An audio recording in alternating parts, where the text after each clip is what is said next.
কোনো ব্যক্তি যখন স্বর্গীয় স্বভাবে, চাহে ঈশ্বরের কাছ থেকে শিখে, পবিত্র আত্মার কাছ থেকে শিখে, ঈশ্বরের বাক্য থেকে শিখে, ঈশ্বরের দাসদের দ্বারা শিখে, সে স্বর্গীয় গুণকে নিজের জীবনে প্রাধান্য অ্যালাউ করতে শুরু করে, তখন সেই ব্যক্তির জীবনে একটা ঈশ্বরীয় জীবন শুরু হয়, একটা ঈশ্বরওয়ালা জীবন শুরু হয়, যে জীবন দ্বারা সেই ব্যক্তি পাহাড়কে টলানোর তাগত রাখে প্রভু যিশুর জীবিত নামে। আমেন। বাইবেল বলছে যদি কারোর মধ্যে ছোট্ট অল্প বিশ্বাস থাকে, যদি তোমাদের মধ্যে বিশ্বাস থাকে, তো পাহাড়কে, পর্বতকে বলবে তুই পর্বত এখান থেকে ওখানে চলে যাও, মতলব প্রবলেমকে তুমি ডাঁট মারবে, প্রবলেমকে তুমি ধমক মারবে, প্রবলেম এখান থেকে ওখানে চলে যাবে। কিন্তু সেটা কিভাবে? যখন ঈশ্বরের লোকদের জীবনে, কোনো ব্যক্তির জীবনে একটা শারীরিক স্বভাব থাকে, একটা স্বর্গীয় স্বভাব থাকে, তো স্বর্গীয় স্বভাবকে বেশি পরিমাণে নিজের জীবনে প্রাধান্য দিতে হবে। স্বর্গীয় স্বভাবই ঈশ্বরের সঙ্গে মেলমেলাপ করা, ঈশ্বরের উপস্থিতিতে যাওয়া, প্রার্থনাতে যাওয়া, ভাগবতে যাওয়া, ফাস্টিং এ যাওয়া,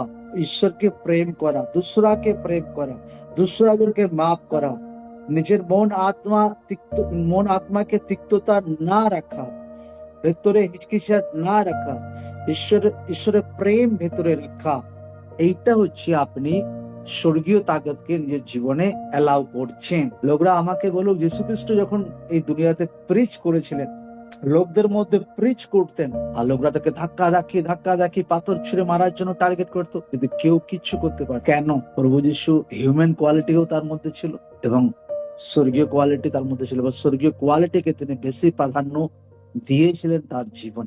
আজ আমাদের জীবনে স্বর্গীয় কোয়ালিটিকে, স্বর্গীয় গুণকে বেশি প্রাধান্য দিতে হবে আপনার জীবনে।